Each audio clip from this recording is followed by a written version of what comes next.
does create opiate-like substances upon digestion, but those do not cross the blood-brain barrier to actually affect us like illicit drugs, like opiate drugs.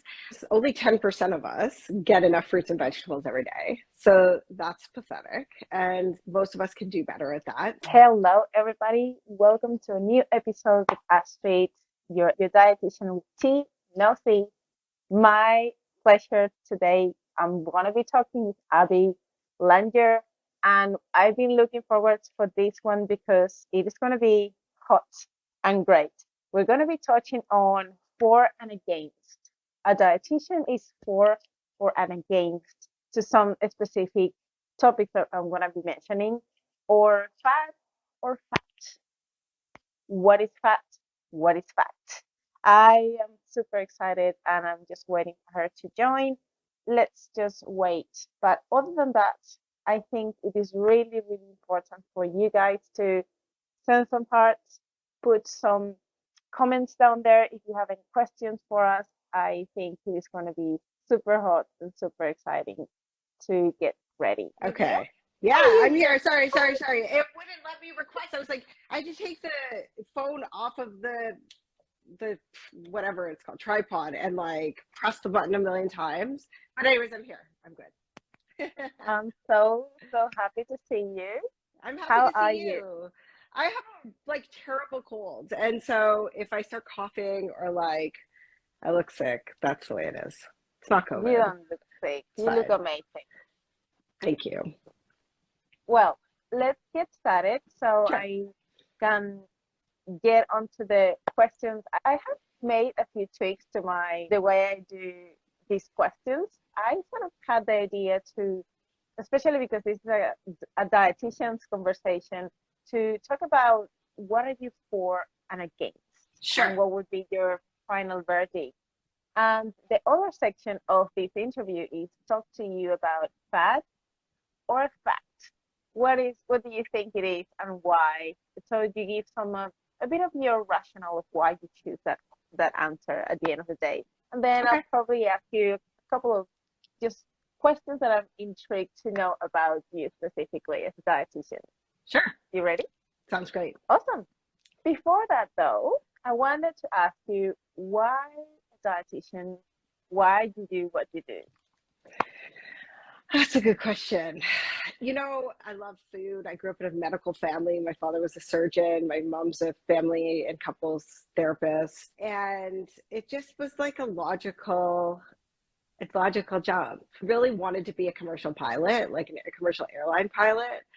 But someone told me I had to be good at physics for that, and that I needed to have 20/20 vision. I don't have either of those things. And so, you know, nutrition was the next best thing, and it seems to be working out. So we're all good. That's great. And is there anything that really took you to love dietetics, or mostly like any specialty or something that you really, really like within the dietetics? I just love the physiology and anatomy and all of that stuff. I mean, I was an ICU dietitian for years, and just the sickest patients were always the most interesting to me, and all of that. Like, I love how the body works and everything just fits. And that's actually my favorite part. It just keeps me on my toes. Perfect. Okay, let's move to the first section, for or against. And then you will you kind of say at the end, well, in this particular thing, this is my final verdict. Okay. First of all, are you for or and against to demonizing seed oils? Seed oils are healthy, and I cannot understand the whole thing about them. It's like a bunch of people who don't know what they're doing, don't know what they're talking about, saying that these things are toxic, when the research really plainly shows that subbing out saturated fat for seed oils like canola, or unsaturated fats like seed oils actually helps markers of like metabolic markers or metabolic health. So yeah, I don't see what all the fuss is about. It's awful actually. Like when people demonize food, especially food that's accessible to people, that it just makes me so upset. Okay. So what is your final verdict? For or against? Against demonization of seed oils, of course. Next one. Categorizing cheese as addictive. Oh For yeah, or no, against? that's so silly. I just posted something about that. It was so ridiculous. Cheese is not addictive at all. I mean, yes, it does create opiate-like substances upon digestion, but those do not cross the blood-brain barrier to actually affect us like illicit drugs, like opiate drugs. And really, it's just such an you know, overblown fear mongering tactic. And further to that, the comparison of any kind of food to drugs is just like a slap in the face to people who are truly addicted to have true addictions. So I find it really offensive when people say, "Whoa, this cheese is like crack," or "cheese is addictive. It's addictive as cocaine." Like, no, it's actually not. There's no science behind any of that, and there actually it's never been shown that dairy or any food causes the true signs of addiction in humans. So I And am against cheese as drugs. Cheese is great though. and at the end of the day, people are just always expecting to fear something because of Yeah, the social media. Like, okay, now I have one more reason to fear dairy and fear cheese. Like, and now yeah. it's not just meat, it's cheese now that it's going to be addictive. And this is like, it doesn't help people at all. It's so unhelpful because it confuses them and it gives them the wrong information. So if you're selling misinformation about how the human body works, and about food and our food supply or whatever, I just think that's terrible.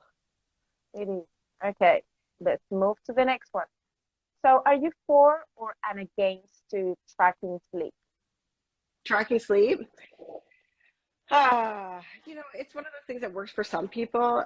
I personally tried to track my sleep. I did it for a couple of years and it just made me so anxious that I couldn't. I actually took my Apple Watch off and like just got rid of it because I couldn't track any of those things, sleep, activity. Like it just, I'm the kind of personality that it really isn't good for. And further to that, like, so you track your sleep and to what end? Like, so you didn't have a good night's sleep. You know that you didn't have a good night's sleep and you probably know why. So what is the tracker really giving you anyways? I mean, it's cool to see like your number of hours of deep sleep, but at the end of the day, like, what are you using that for?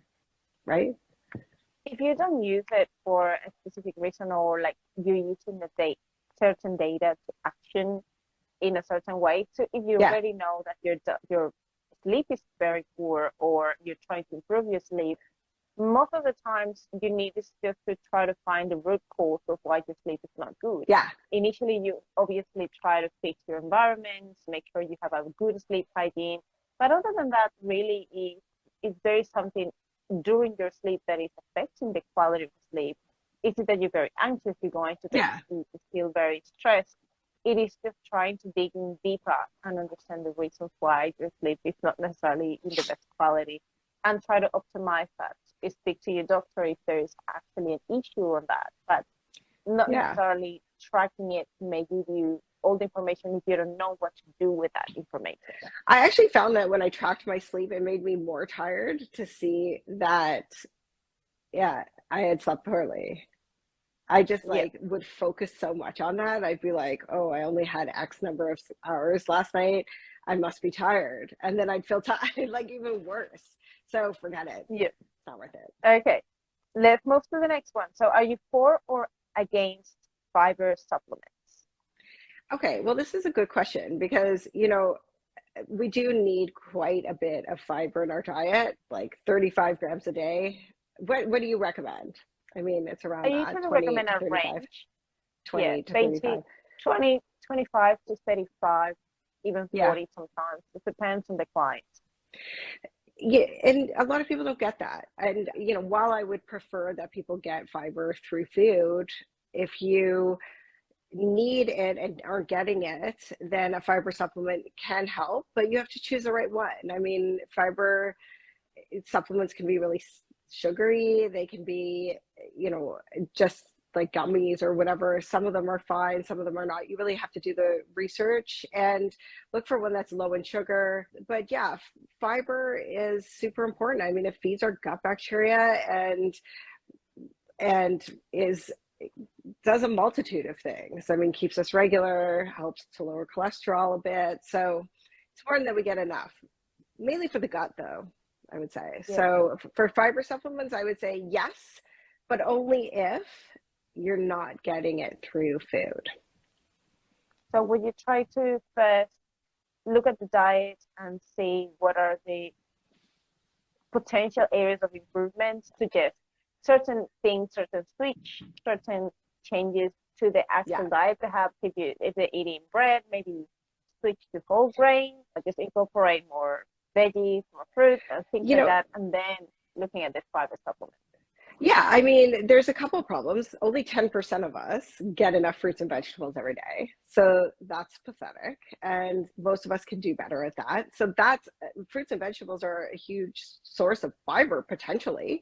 And then there's a fear of grain out there too. And whole grains are really a great source of fiber. So are legumes. There's a fear of lectins out there. And so people are like cutting out grains because they're scared of carbs and lectins. They're cutting out legumes because they're scared of lectins. They're cutting out fruits and vegetables because someone said that fruit is too high in sugar and we don't need vegetables. There's people out there who call themselves doctors who walk around shirtless in grocery stores, not saying any names, of course, but they're saying that we don't need fiber. Like it's so confusing, and people just don't understand like that a lot of this is just sick. I totally agree. When you talk about fiber supplements, what is the first combination of fibers that come to your mind? Is that a combination of soluble and insoluble? Yeah. It's more like soluble. Which I one? would say it's a combination of soluble and insoluble fibers, because that's what the body needs the most. I mean, there's a good mix of fiber is always the best choice. Yeah. And you get that from Next food. one. Okay, next one. Green, are you for or against green powder? So greens powders are an overblown trend. If you're eating enough vegetables, you shouldn't need a greens powder. They're super expensive and they taste like, I don't know. I think they taste like awful. But there's nothing wrong with taking a greens powder if you feel like it makes you feel better. It certainly does not replace whole fruits or vegetables in your diet. Absolutely. And it does have antioxidants in it, for sure. Is it necessary for health? Absolutely not. So I wouldn't say I'm against them. I would say I really just don't recommend them because I don't think they're necessary. I think they're a fad, honestly. Like athletic greens, I think they're a fad. Yeah. Okay. Next one. So are you for or against rapid weight loss? Because it is a tricky question, but let's see what you have to say. So I'm against it, and I'll tell you why. I'm against it because often when people lose weight rapidly, they're doing it in a way that's not sustainable.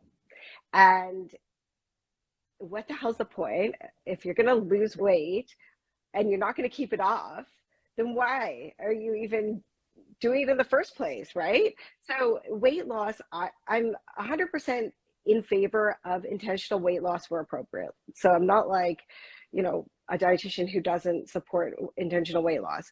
However, I feel that weight loss can be a result of behavior change and a focus on healthy behaviors versus like the number on the scale. So when you change your behaviors and you clean up all that background information or background, stuff about food that's in your head, all of your whys and your negative core beliefs, I feel that you're going to find your comfortable weight, as I call it. But losing weight quickly by restricting and starving and, whatever, like that's a good example of this is when people go on a diet before their wedding. It's like, Why are you doing that? Seriously? You're just going to get it all back because you're causing even more stress to yourself in this already stressful time, and you're just, what's the point? So, it's just not worth it, right? Yep, I agree with you. It would be, is there a time or a specific situations where you would support rapid fat loss or rapid weight loss? It would have to be something medical. I know that they do it before bariatric surgery, which that may be the only time I would support it if necessary, and only obviously if supervised by a dietitian. But other than that, I can't really think of anything that you can't, any situation where it wouldn't allow you a little bit more time to do it the right way, which And is with slower. that, yeah, and with that, are you against or for bariatric surgery? I'm for bariatric surgery, and I am very in favor as well of the medications for weight loss, in particular like Ozempic and all of them, because I think they save lives. And not everybody can eat a different way and lose weight. Like some people need other tactics, and so absolutely, I'm in favor of both of those things. Okay. Are you for or against high fructose corn syrup and weight gain? Okay, well, Tricky. I so high fructose corn syrup is not my favorite, not my favorite ingredient. However, it hasn't ever been proven to be worse for us than sugar. Our body sees it and it sees sugar. Now, I know that high fructose corn syrup is metabolized a little bit differently, but at the end of the day, we aren't sure if it's the high fructose corn syrup or the foods that contain it that are causing the weight gain, correct? So when people consume a lot of sugar sweetened beverages like pop or soda or whatever you want to call it, and they gain weight, it's probably not from the high fructose corn syrup as it is from all of the sugar and just all of the extra calories, right?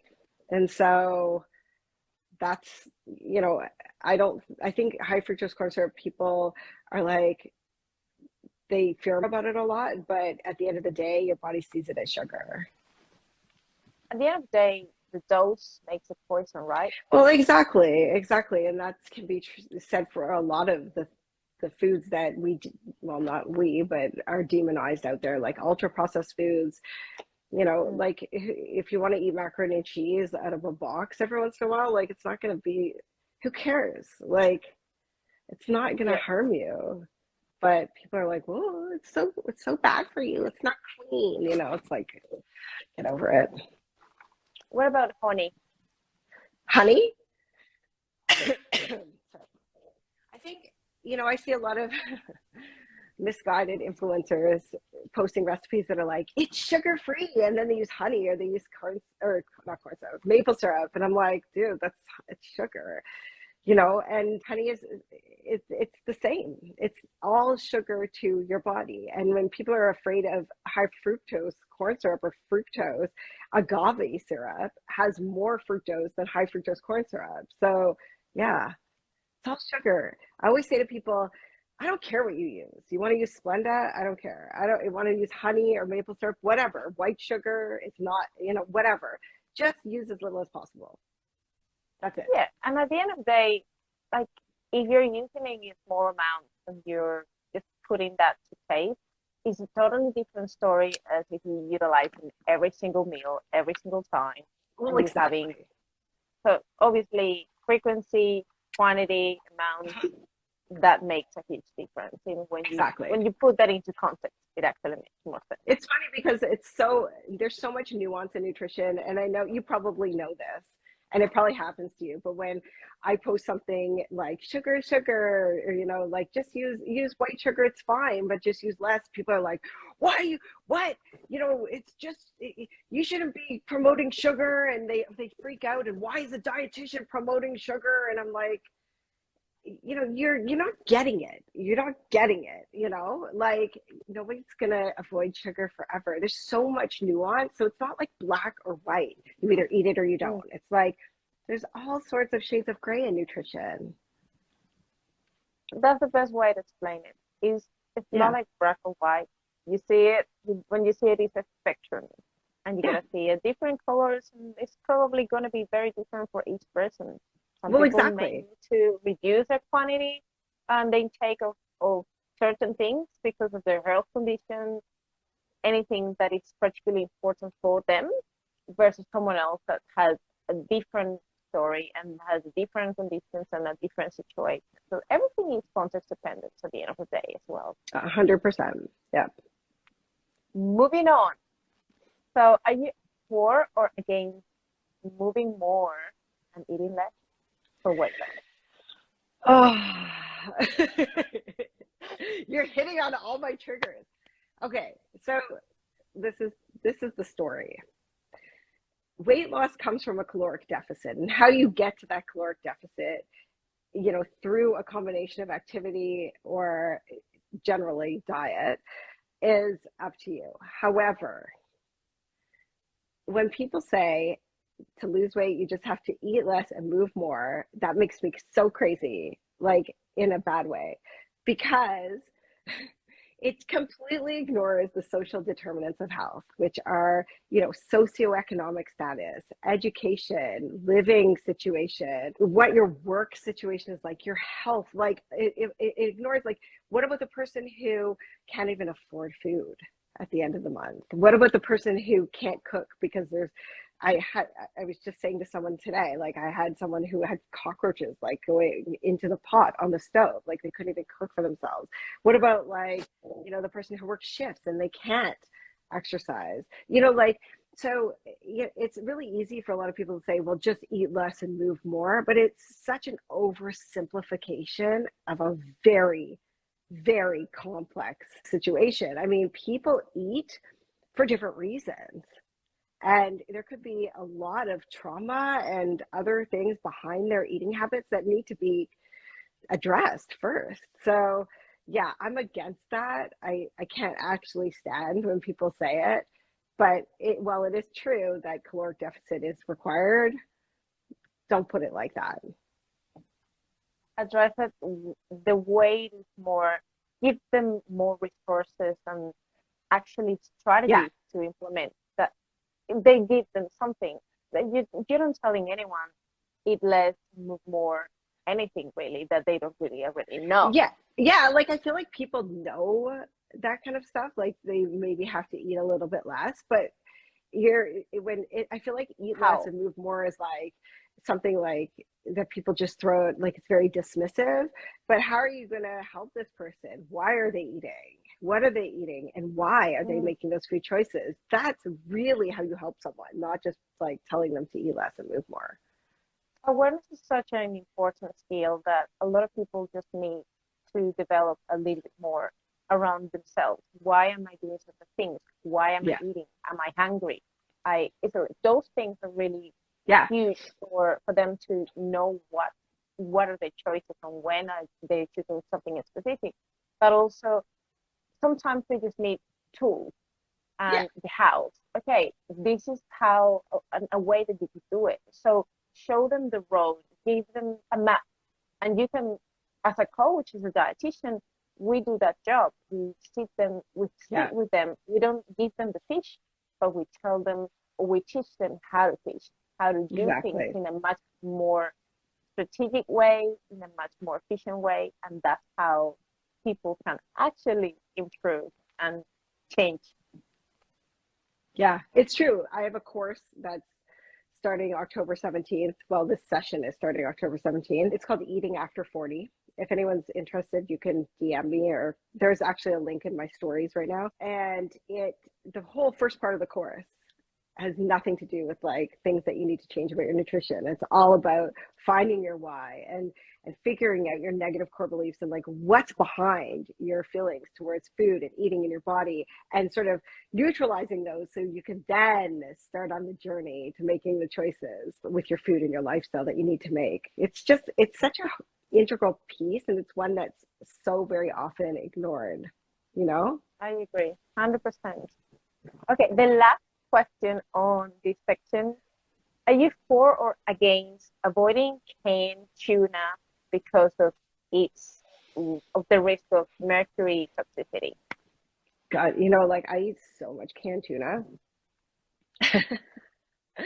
I eat the Italian style tuna though, and it's a light tuna in olive oil. So I mean that this may be not based on the most current information, so I'm just giving a disclaimer.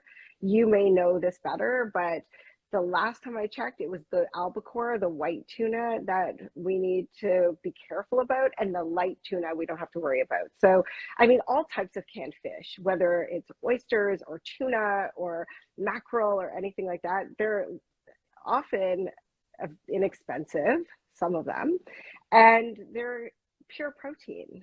So instead of getting a fish fillet for like however much money, the price of groceries are like just crazy right now, you can get a can of fish and have those omega-3s. Granted, there's not as many, but you can also have a protein rich meal using it, and it's shelf stable. So I'm definitely for canned tuna and canned fish, but just choose wisely. Would you be very cautious about recommending that perhaps around pregnancy, or do you Yeah. feel a bit more like, you know what, just if you need to have it because like socioeconomical situation or Yeah. financial, like you need to eat protein, but perhaps you just can afford canned foods and eggs Yeah. and like that's it. How do you go about thinking, well, I have a hardship, financial hardship, but I'm pregnant as well. How do Yeah. you go about, well, how much is too much or how much is too little?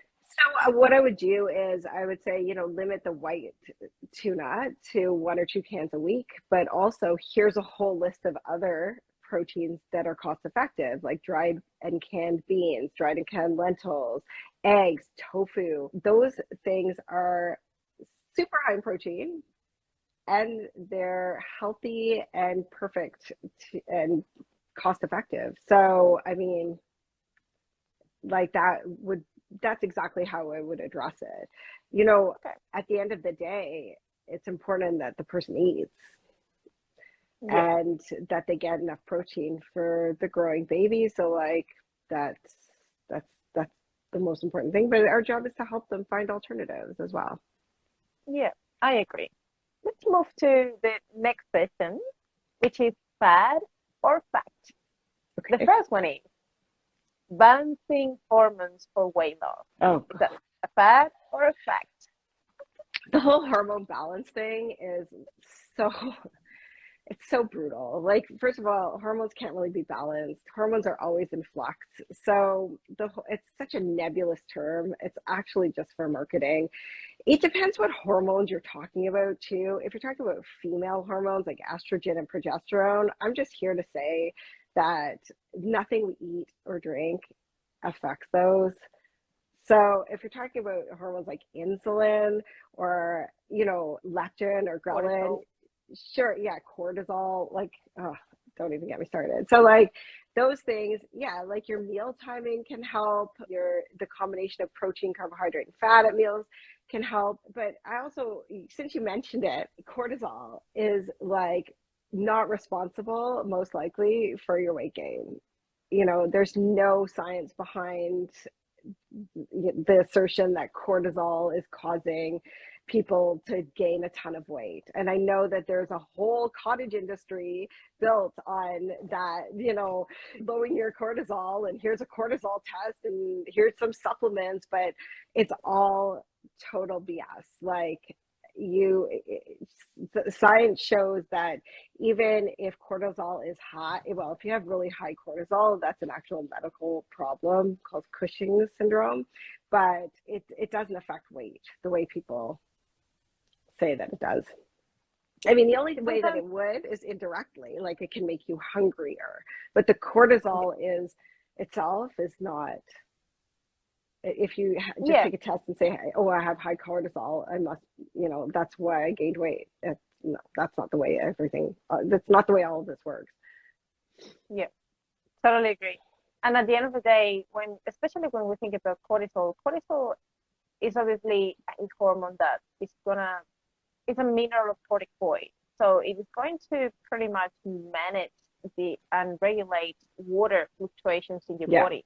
It's mostly associated with increases in your water retention or water disposal. So obviously, if you have perhaps high cortisol because you're stressed or there is something going on, the weight gain that you may see is probably water retention mostly. If that is probably where you may look at, okay, you need to reduce your stress levels, because I've seen clients that they're super stressed, and when they have a really good night's sleep or they just go on vacations, they lose weight Yeah. even if they ate more. It's just like you were retaining a little bit more fluid than usual, and that's why you weigh more. But it's Right. not because you're fat. So Right. that's all the story. Exactly. Next one. Okay. Uh, Fun facts. Apple cider vinegar for weight loss. No. Apple cider vinegar is the only thing it's good for. It's salad dressing. There's like so much BS out there about apple cider vinegar. It doesn't cleanse you. It doesn't do anything. It just like eats your stomach acid and your tooth enamel. And there's nothing. I mean, yeah, with blood sugar and the glucose goddess, she's like, you drink some apple cider vinegar after you binge on carbs, like as if no, the glucose is already in your bloodstream by then. But thanks a lot. But like, it doesn't do anything, and to think that you can erase a carb binge with apple cider vinegar is quite disordered. There are some small studies that show somewhat of a decrease in glucose levels if you take apple cider vinegar before a carb rich meal, but I wouldn't even recommend it. Like, there's no real reason to do that. It's minimal, and especially people without diabetes, like, what are we doing here? Why are we micromanaging our bodily functions? So no, absolutely no. If you have a disorder or like issues with managing blood sugar levels, there is no real, like, it's a very minimal effect, even if you're type 2 Yeah. diabetic, and the effects is probably not going to be as significant to make a meaningful change. The biggest change is going to come from you being more active, exercising more, and just lifting heavy shit. That's what you I need to be love doing. I love lifting heavy shit. So And fun. also, obviously, adjusting certain things in your diet. You don't Yeah. need to eliminate carbohydrates. It's more about portion sizes. Remember, there is no bad foods. It's Oh more no. bad portion sizes. Next one. Exactly. Okay. Okay. On the same topic, continuous glucose monitors Yeah. in healthy people. Oh, Fad or facts? fad. Total fad. There is no reason for a healthy person to wear a continuous glucose monitor. People fight with me every time I post something about this. But the truth of the matter is, as many people who fight with me about it, I get twice as many diabetics messaging me privately saying these people are taking our supplies for what? And I have no idea. Like, yeah, just like monitoring your sleep, just like tracking your sleep. It's cool, I guess, to see your blood sugar go up and down after eating certain things. But like, that's normal. That's a normal bodily function. That's what happens when we eat. And so, yeah, if you have pre-diabetes, it could be maybe helpful, but we already know what we need to do. You don't need a glucose monitor to tell you to combine your carbs with fat and protein, or to eat whole carbs or whole grains and not eat so much ultra refined sugar, whatever, like you're drinking, you're eating. So given that, then why do we need it? Why do we need Yeah. to like watch our, there's this whole thing about like preventing blood sugar spikes, but we have blood sugar spikes as human beings and they're fine. Like nothing bad's going to happen. You don't have to prevent every blood sugar spike ever. That's just part of being a human being, right? Lemon water Oh my way God, seriously. No, no. Why? You know those more. graphics, the benefits of lemon water, and they list like all these things and they're all such crap. Like, no, with lemon water, it just tastes good. It hydrates you. If you like it, that's fine. But my friend who's a dentist tells me that he's seeing so many people with eroded enamel on their teeth because they drink too much lemon water. So just be careful, Okay. drink it through a straw. There's actually no benefit to that whatsoever, to drinking water with lemon in it. Lemon has vitamin C, but so do a I million other foods. I agree, 100%. Healthy Coke version soda water and vinegar. Is it fad? In fact, to It's a utilize. disordered fad. It's so like I can't believe it. You know what? It's from TikTok. It's like a cesspool of disgusting nutrition misinformation. And it's like people spreading their disordered habits to the world. If you want that, then go to TikTok because like that healthy Coke thing is exactly what I'm talking about. There is no reason for that whatsoever. First of all, it tastes like the worst, Oh, horrible. is And it soda water and with vinegar? vinegar, with, yeah. Oh my God. I Oh, wanted to like ew. actually shoot a reel with my kids trying it, and they refused because they knew it was going to taste horrible, and it does. So yeah, but it's, if you want a Coke, then drink the Coke and get over it. Like, why do we have to healthify everything? Why do I need cauliflower like in my pizza crust or probiotics in my chocolate? Like, just leave that stuff alone. It's fine. We're good. We've always been good. We're not getting any healthier by doing these things. We're just getting Yeah. more messed up mentally around food and eating. At the end of the day, it is the entire thing comes down to behavior and Yeah, choices and repeated actions, not one specific thing that is not going to change. Like just yeah. adding probiotics to chocolate, yeah, because you're addicted to chocolate, then you're going to benefit from having probiotics. Like, no, not really. No one You food or probably get drink is going to diarrhea. break your diet. Like, it's fine. It's not going to, but we live in a society where it's like we're constantly told this one food, this one superfood, or these three superfoods, are going to do X, Y, and Z, and then they're going to cure all your problems. And nothing could be further from the truth. You know what's going to cure all your problems is getting down to the root of why you're eating the way you're eating and being consistent with your nutrition and your activity. Consistency.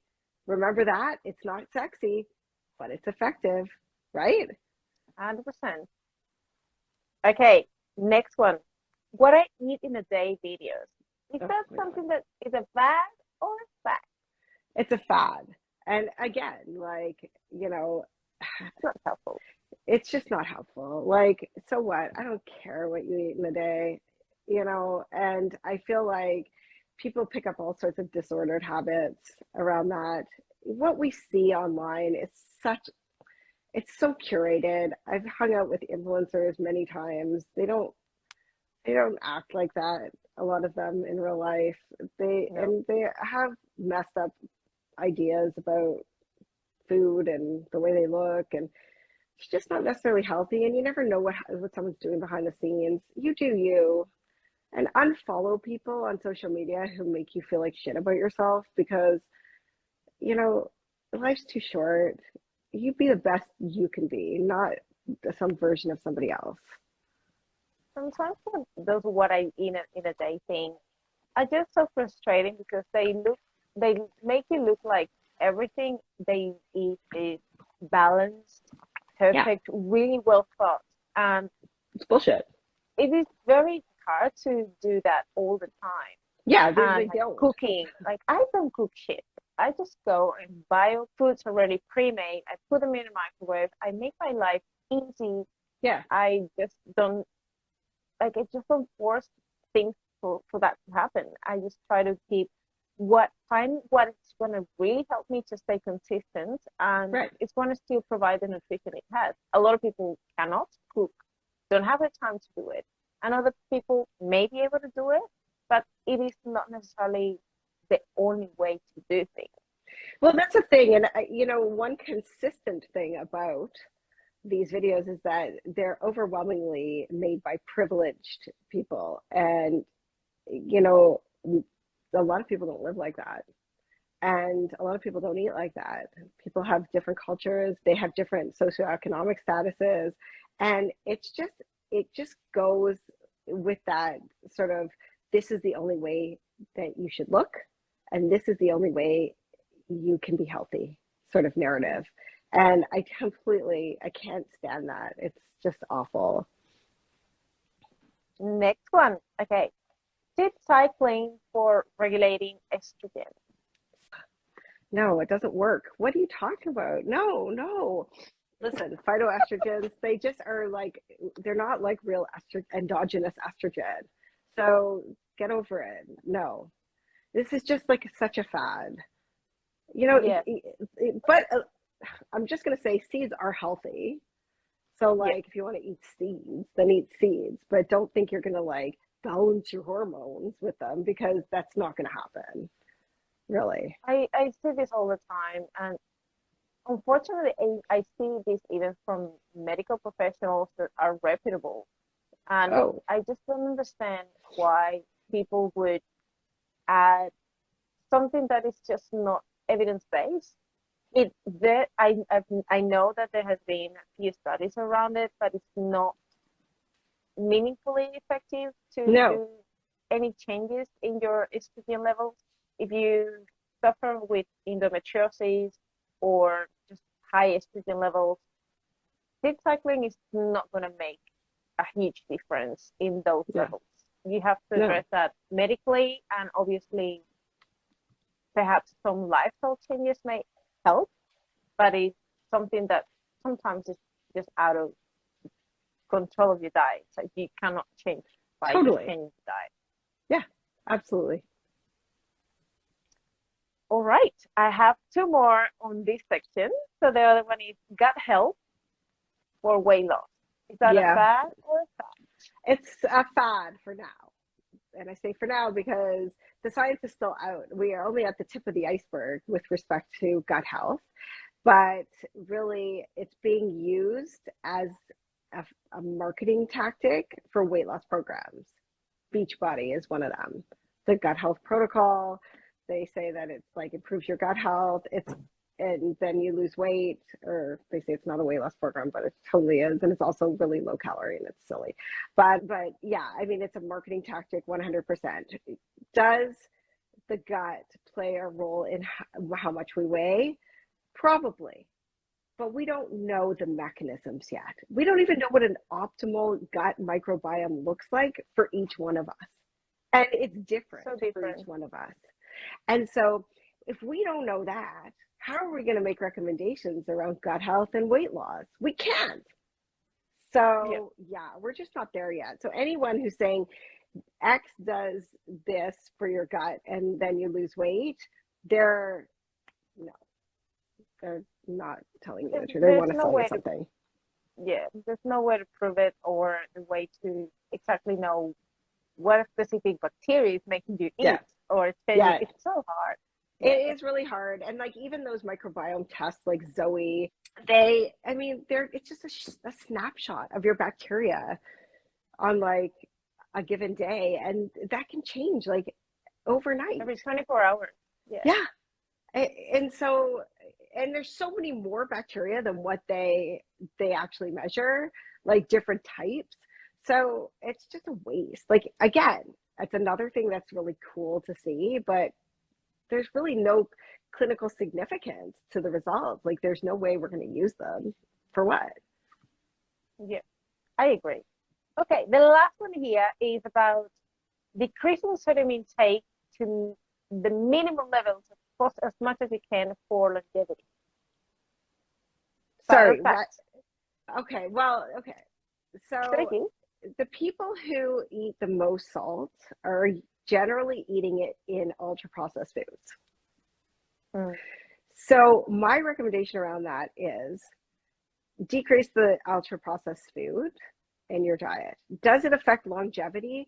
Well, I think eating a high sodium diet, in particular one that is associated with high ultra processed foods, can affect longevity.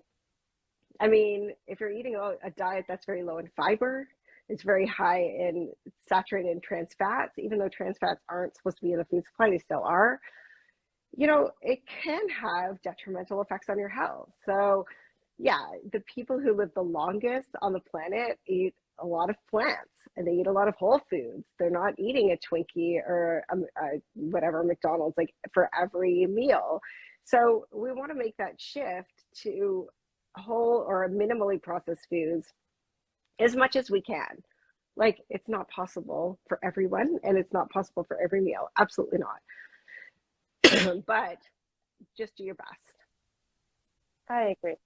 Absolutely agree. And decreasing sodium is not necessarily inherently healthier because, mm, like, you need sodium, and actually, sodium Yeah. has a very important role in your electrolyte balance within your body. And if Yeah. you don't eat salt, your body is gonna find a way to make you eat more salt or to auto-regulate that by Yeah. It's going to retaining just keep it. or reducing the excretion. The funny thing is that I was looking into the DASH diet a couple of weeks ago. You've heard of the DASH diet, Yeah. correct? And I was like, why is this shit being recommended still? It was recommending a 2 gram sodium diet and like, or like a 1.5 gram, or it was like so low. And then it was recommending like fat-free dairy and like 10 servings of grains or something. Don't quote me on that, but like, it was so ridiculous. Like, people can't follow these low sodium diets. Like, they just can't.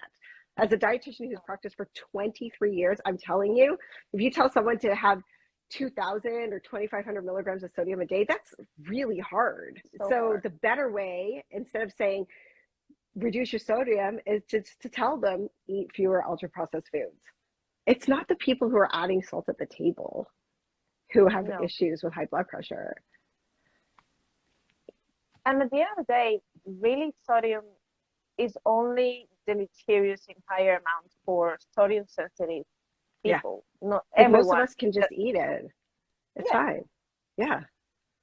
your body can auto-regulate sodium by increasing or excreting the sodium through your urinary tract. So through urine, you can reduce your sodium if it's way too high in your bloodstream, or you don't excrete it and you retain more if you have not enough. Unless someone has a super high blood pressure, sodium is like at the bottom of the totem pole for me in terms of Yeah. relevance to health. Or when you have a chronic kidney disease, right? Stage 5. Oh, that's totally different. Yeah. Yeah, that is a different story. All right, we have finalized the two main sections of this life, but I wanted to ask you, is there anything in nutrition that you have changed your stance on that over the past few years, things you did strongly agree a few years ago, or you really believe they were true, and over time you have realized that you just are no longer for that, and now you have a different stance? I would say, I used to put people on diets, like actual diets. When I was at the beginning of my career, I graduated nutrition school in the 90s, and we just learned stuff that was wrong, and it's not like I haven't kept up with I'm very current in the science and all of that, but a good practitioner changes their practice according to the changes in the science, right? Because it's dynamic, right? So yeah, I mean, I used to, put people on diets. I used to disregard cultural foods. I didn't do that for very long because it became apparent that, certain people want rice and they're not going to like eat brown rice when they can eat white rice, or, it was just disrespectful all round. And so I've completely changed my tune. When I worked right before I left to go on my own for my own business, I worked at a family health team, like a primary nutrition clinic in an area of town that there were a lot of indigent people. And it gave me a real look at how some people live. And I also worked home care, and I went into people's homes, and I mean, it was so seeing that it's easy to sit in an office and just be like, go do this. But then when you see how people live and what they have and what they don't have, and how different it is from when you go home to your like house in in this middle class or upper middle class neighborhood, it's a real eye opener. And I completely changed my practice. I mean, I would get referrals for people who had like major issues like outside of nutrition, and I would say to the doctors, like, I'm not going to help this person. Like, they have priorities like staying alive, like paying their rent first before I tell them that they need to eat more fruit. Like, it just was such an eye opener. So yeah, that's how I've changed my practice, among other things. But when you work this long, you see so many things, and it's just become, your practice evolves. Like, it's good. Absolutely. Yeah, I totally agree with you. I think over time you start learning things that you thought they were right when you were Yeah. taught those specific core beliefs. Like, okay, I actually, when I studied nutrition, I thought I am going to be able to do meal plans. And Oh coffee my is God. the last thing I ever think about, and It's I the hate worst. them. Hate them. So it is like, it's funny because that's what I thought dietetics was. Oh, I Yeah. will be able to do meal plans. And that nutrition is so much more. It goes way beyond just meal plans, and even more just eating. Like, nutrition goes is so much deeper than that, and Yeah. it's so amazing. And I didn't know that when I decided to study nutrition. I just wanted to make meal plans. Oh my That was God. all that I had in my Someone head. actually wants to make a meal plan. Oh, Yikes. Yeah, meal plans are the worst. yeah. They're the worst. So, and that was almost 9, 10 years ago when I Yeah. finished my degree, and it's like, man, where was thinking? I don't know. Yeah. All right, I know. next one is obviously you have a podcast, right?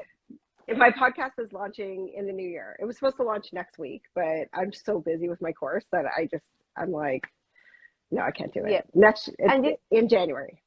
It's called okay, and Aggressive so Salad.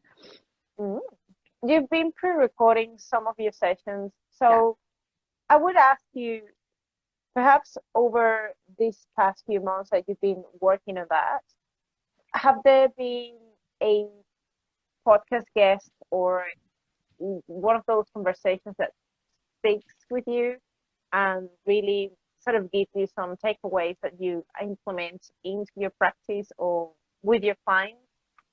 So I actually don't counsel anymore, but someone besides you, because I did have you on my podcast, I am sure everyone's looking forward to that episode. Today, I actually interviewed Kealohi Naipo, who is a dietitian, and she lives in Hawaii. And we talked Okay. about a lot of cultural competence issues, just respecting cultures, and with respect to nutrition and giving nutrition recommendations, and just also being confident in your body and what a good relationship with food looks like. It was a great episode. And also Joe Zundell, who's a cancer researcher, That was a great one too. He is hilarious. Oh my God. We talked about the medical medium. I think he hates the medical medium just as much as I do. And the episode's absolute gold. So stay tuned.